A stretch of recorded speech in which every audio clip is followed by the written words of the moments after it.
when it comes to retaining staff and when it comes to hiring staff, we put a huge amount of the focus on the pay and the compensation that someone is going to get.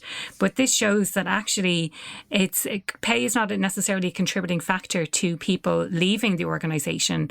And in fact, it's 10 times more likely to be a toxic culture that drives people to leave.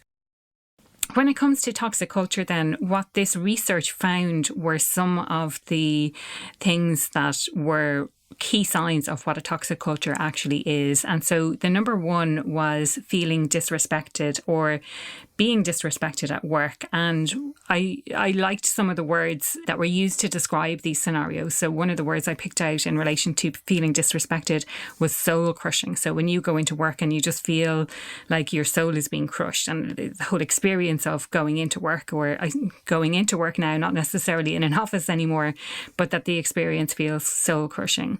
The second one then is failure to promote D, E and I. And so that was the authors of this study also put forward some suggestions as a way to mitigate the impact of a toxic culture, or to create a more welcoming environment and a less toxic culture. And so one of those suggestions was to create lateral opportunities for people. So oftentimes we become very fixated with moving up the ladder, and, that's kind of what we want. We only want to move up. But I've seen this more and more happening in organizations where lateral opportunities become available. So it gives the opportunity to stretch you as an individual, to gain additional skills that maybe you didn't have, and to look at other areas of a business and to become more familiar with it.